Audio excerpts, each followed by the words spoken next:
Монгол хүн бол төрн гэдэг Тэнгэрийн өгдөл. Харин өнөөгийн бидний утга учиртай амьдрал бол түүхэнд тамгалагдан үлдэх үндэсний үнцэн юм. Та бол ирээдүйн монголчуудын угаараад язгуур эхлэл, өв дээдэс гэдгээ үргэлж санагтав. Оршихуун үг сурвалжаа нээхийн аялалд гэрэл сараана тантай хамт. Бид хайр гэдэг үгэнд маш их итгэдэг. Ялангуяа ээжийн хайр гэдэг үгэнд. Ээжийн хайр бол ариун, нандин, хизээч бидэнд хор болдоггүй гэж бид итгэж өссөн. Ингэж л бид сурсан. Ээжийн хайр байхад юу ч буруу байж болохгүй гэж. Гэвч зарим хайр биш, хор байдаг. Ийм төрлийн хайр ихэндээ хамгаалж, халамжилт байгаа мэт харагддагч, гэвч үнэндээ бие даасан хүн биш.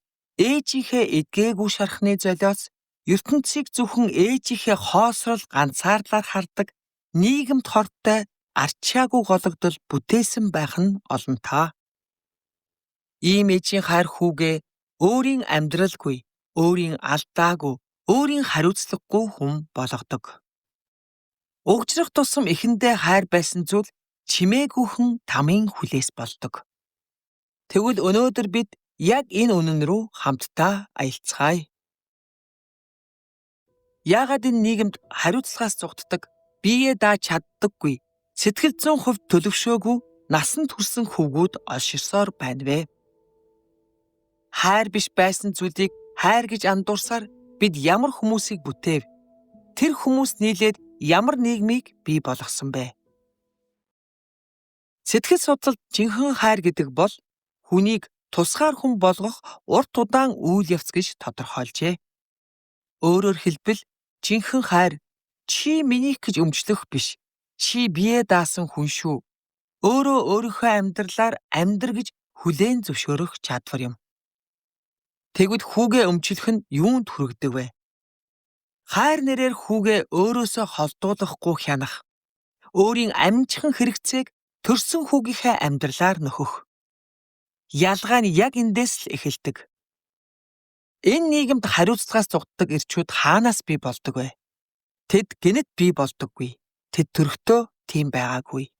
Тэднийг ийм болтол нь хайр нэрээр ээжүүд нь хүмүүжүүлсэн. Ичээч бол, хүн юу гэх бол, чи ингэж болохгүй. Би л зовж байна. Чи л надад үлдсэн. Чи явбал би өвдөн. Би чиний төлөө бүхнийг золиослсон. Чи надгүйгээр шийдэж болохгүй. Чи миний зөвшөөрөлгүй юу ч хийж болохгүй. Эдгээр үгс хайр шиг сонсогдно. Гэвч үнэндээ эдгээр нь хайр огтхонч биш. Эдгээр нь ээжийн айдас, ганцаардал, эдгээгүй шарах, хүүгийн амьдралаар амьд үлдэх оролдлого. Хүүхдийн тарих үүнийг ингэж хөрвүүлдэг. Ээжийн сэтгэл санаа миний хариуцлага. Ээж баяр баясгалгүй бол би буруутай. Ээжийг тайвшруулахын тулд би өөрийгөө хойш тавина. Ээжээс холдвол аюултай. Ээжгүйгээр би хинч биш гэж. Ингэж л хайр нэртэй үгс дом болж, ингэж л хайр нэртэй үгс боолчлол болдог байна. Энэ бол хайр биш ээ. Энэ бол сэтгэлийн гаж дон. Хит хамааралтай ээжүүд ихэнхдээ муу санаатай байдаггүй. Тэд өөрсдөө хайр авч чадаагүй эмэгтэйчүүд байдаг байна. Эрэгтэй хүнээс хайр халамж аваагүй. Амьдралын турш ганцаардаж явсан. Сонсож түшиж хардаг хүн гэж байхгүй. Дотроо удаан хуримтлагдсан гансрал хоосролтой. Энэ хоосрол нь чимээгүй томорсоор нэг л өдөр төрсөн хүүгийнхээ амьдралыг бүхэлдэн залгидаг. Энэ үеэс ээж хүүг хайрлах биш, харин ашиглаж эхэлдэг байна. Хайр эндээс шаардлага, хайр эндээс дарамт болдог. Хүү ээжийн ганцаардлыг дүүргэгч, сэтгэлийн шархны нөхөөс амьдралын утгыг орлуулагч нь байх ёсгүй. Гэвч хит хамаарал яг л ингэж эхэлдэг байна. Хит ойр байна гэдэг нь хит холдож чадаагүй гэсэн үг. Хит хамааралтай орчинд өссөн хүү аюулгүй байдлыг ээжтэйгээ ойрхон байхтай холбож сурдаг. Ингээд тарих нь бие даахтай холбоотой бүхнийг аюул гэж бүртгэнэ. Ээжтэй хэлэлгүй ажил хийх нь аюул, өөрийн гэр бүлээ хайрлах хамгаалах нь аюул, өөрийн амьдралыг сонгох нь аюул. Тэр зүгээр л амьд үлдэхийг л оролдож байгаа. Тэр бол ээжийн айдасд төрхөөсөө эхлээд насан туршдаа хоригдсон сэтгэл зүйн хоригдол. Ингэж өссөн хүү насанд хүрнэ. Гэхдээ хизээч эр хүн болж төлөвшдөггүй. Шийдвэрээс айн, хариуцлага үүрэх чадвар суухгүй, өөрийн амьдралаа авч явж чадахгүй, үргэлж хэн нэгэнд найдана. Тиймээс тэр эхнэрээсээ ээжигээ хайдаг, хайр биш хариуцлагаас зүхтах орогнол. Зарим ээжүүд хүүгээ хайрладаггүй. Тэд хүүгээ өмчилдөг. Эхнэрээс нь үр хүүхдээс нь харамлна. Бие даахт нь гомдоно. Салж тустаа гарахт нь уралт мэд хүлээж авна. Анх харахад энэ холбоо хайр шиг харагдавч үнэндээ хоёр тустай хүн байх ёстой харилцаа нэг хүний айдсаар амьдардаг систем болдог. Ийм орчинд хүү өөрийн хүсэл, өөрийн зам, өөрийн хариуцлагыг хизээж бүрэн эзэмшиж чаддаггүй. Тэр ээжийн айдас ганцаардал, шархны дарамтыг үүрч өсдөг. Хүү ээжийнхээ амьдралыг дааж эхэлсэн мөчөөс өөрийн амьдралыг хойшлуулдаг, үгүй хийж устгадаг. Энэ бол аимшигтай хүчирхийлэл, сэтгэл зүйн хяналт. Ээжүүдээ, та өөрөөсөө асуугаад үзээрэй. Хүүгээ өмөөрөх нэрээр та түүний гэр бүлийг салгаж байгаагаа анзаарч байна уу? Хариуцлага үүрэхгүй байхад нь яах вэ? Миний л хүү гэж өршөөж байна уу?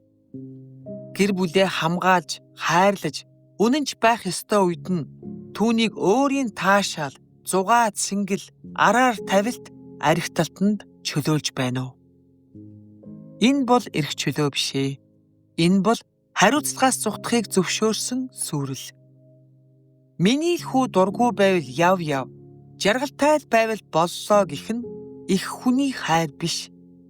Энэ бол хүүгээ эр хүн болох замаас нь татаж буй хайр нэртэй хорлолт юм.